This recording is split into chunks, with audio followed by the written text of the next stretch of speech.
ក្នុងរយៈពេលជាង2ទសវត្សរ៍ចុងក្រោយប្រព័ន្ធធនាគារកម្ពុជាបានរីកចម្រើនយ៉ាងឆាប់រហ័សក្រោមការត្រួតពិនិត្យនិងអនុវត្តគោលនយោបាយយ៉ាងហ្មត់ចត់ពីថ្នាក់ដឹកនាំនៃធនាគារជាតិនៃកម្ពុជា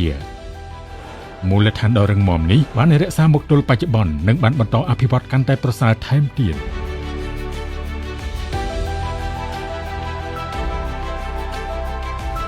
នាថ្ងៃទី27ខែកក្កដាឆ្នាំ2023ព្រះករុណាព្រះបាទសម្ដេចព្រះបរមនាថនរោត្តមសីហមុនីព្រះមហាក្សត្រនៃព្រះរាជាណាចក្រកម្ពុជាបានត្រាស់បង្គាប់តែងតាំងលោកជំទាវបណ្ឌិតជាសិរីជាទេសាភិបាលធនាគារជាតិនៃកម្ពុជាដែលជាស្ត្រីខ្មែរដំបូងគេក្នុងតួនាទីដ៏មានសារៈសំខាន់នេះ Let's get perspective from Chey Sari, Governor of the National Bank of Cambodia, one of the few female central bank governors globally. She has been with the institution since 1999 and assumed the top role in 2023. ការតែងតាំងនេះបានទទួលការគាំទ្រនិងសាទរពីមជ្ឈដ្ឋានជាតិនិងអន្តរជាតិ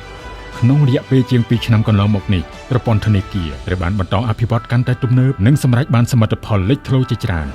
អត្រាប្តូរប្រាក់រក្សាបានស្ថិរភាពល្អប្រសើរដែលគាំទ្រដល់ការរក្សាស្ថិរភាពថ្លៃទុនបម្រុងអន្តរជាតិបានបន្តកពូនជាលំដាប់ក្នុងកម្រិតខ្ពស់សម្រាប់ប្រទេសកំពុងអភិវឌ្ឍ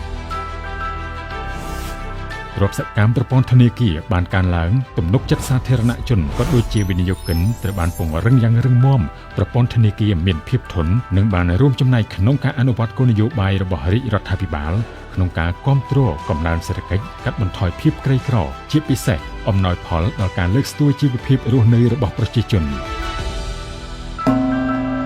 ប្រព័ន្ធទូទាត់កម្ពុជាត្រូវបានបន្តធ្វើទំនើបកម្មនិងបានដំណើរការគម្រោងទូទាត់ឆ្លងដែនទ្វេភាគីតាម QR Code ជាមួយប្រទេសជាច្រើនប្រព័ន្ធទូទាត់បាគងក៏ត្រូវបានអភិវឌ្ឍមុខងារប្រកបដោយនវានុវត្តន៍ថែមទៀតនិងបានសម្រេចការតភ្ជាប់ជាមួយក្រុមហ៊ុនបណ្ដាញបានទូទាត់អន្តរជាតិនានាប្រាក់រៀលបានបន្តលើកកម្ពស់កាន់តែប្រសើរហើយថែមទាំងអាចបដូរបាននៅតាមបញ្ចបដូរប្រាក់នៃអាកាសយានដ្ឋានអន្តរជាតិនៅសិង្ហបុរីជប៉ុនចិននិងអូស្ត្រាលី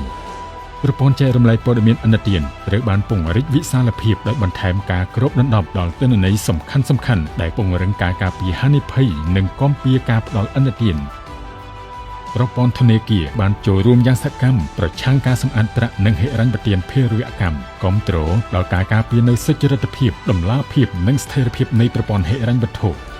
ចំណេះដឹងអំពីសេដ្ឋកិច្ចហិរញ្ញវត្ថុនិងរូបិយវត្ថុក៏ត្រូវបានពង្រឹងនិងលើកកម្ពស់កាន់តែប្រសើរតាមរយៈវិទ្យាស្ថានសិក្សាបច្ចេកទេសធនាគារ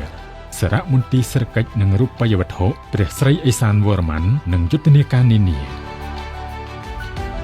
កិច្ចខិតខំប្រឹងប្រែងដើម្បីបន្តអភិវឌ្ឍប្រព័ន្ធធនាគារនិងហិរញ្ញវត្ថុក៏ត្រូវបានពង្រឹងជាប្រចាំស្របតាមយុទ្ធសាស្ត្រអភិវឌ្ឍវិស័យហិរញ្ញវត្ថុរយៈពេលវែងរបស់រាជរដ្ឋាភិបាលសមិទ្ធផលដែលធនាគារជាតិនៃកម្ពុជាសម្រេចបានត្រូវបានទទួលស្គាល់ដោយស្ថាប័នជាតិនិងអន្តរជាតិជាច្រើនរួមមានការផ្ដល់ពិន្ទុខ្ពស់លើប្រសិទ្ធភាពនៃការអភិវឌ្ឍសេវាហិរញ្ញវត្ថុចំណាត់ថ្នាក់លំដាប់ខ្ពស់ផ្នែកដឹកនាំធនាគារកណ្ដាលប្រកបដោយប្រសិទ្ធភាព2ឆ្នាំជាប់គ្នាការចាត់ចូលក្នុងបញ្ជីអិសរាជជនលើកកម្ពស់បរិយាបន្នហិរញ្ញវត្ថុលើពិភពលោកនិងការផ្ដល់ពានរង្វាន់អតីតនិស្សិតអន្តរជាតិឆ្នើមជូនលោកជំទាវទេសាភិបាលសមិទ្ធផលការងារទាំងនេះទទួលបានដោយសារការចូលរួមអនុវត្តការងារយ៉ាងសកម្មនិងយកចិត្តទុកដាក់របស់ថ្នាក់ដឹកនាំនិងមន្ត្រីបុគ្គលិកទាំងអស់នៃធនាគារជាតិនៃកម្ពុជាសមត្ថភាពមន្ត្រីបុគ្គលិកបានរីកចម្រើនគួរជាទីមោទនៈដោយសារការបណ្ដុះបណ្ដាលជាប់ជាប្រចាំនិងបានឆ្លុះបញ្ចាំងតាមរយៈវត្តមានគណៈប្រតិភូជាន់ខ្ពស់ពីបណ្ដាធនាគារកណ្ដាលនានាមកបំពេញទស្សនកិច្ចសិក្សាស្វែងរកបទពិសោធន៍លើកិច្ចការសំខាន់ថ្នាក់ដឹកនាំបានចូលរួមចំណែកយ៉ាងសកម្មក្នុងការលើកកម្ពស់កិត្យានុភាពជាតិនិងកិត្តិនាមធនាគារជាតិនៃកម្ពុជាលើឆាកអន្តរជាតិតាមរយៈការចូលរួមជាវាគ្មិនក្នុងព្រឹត្តិការណ៍អន្តរជាតិនានាទន្ទឹមនឹងការសម្រេចបានសមិទ្ធផលជាច្រើនខាងលើនាពេលថ្មីៗនេះប្រព័ន្ធធនាគារកម្ពុជាក៏បានទទួលរងផលប៉ះពាល់ពីកត្តាមួយចំនួនរួមទាំងសង្គ្រាមឈ្លានពានមកលើប្រទេសកម្ពុជាស្របតាមអនុសាសន៍ដ៏ខ្ពង់ខ្ពស់របស់សម្ដេចមហាបវរធិបតីនាយករដ្ឋមន្ត្រី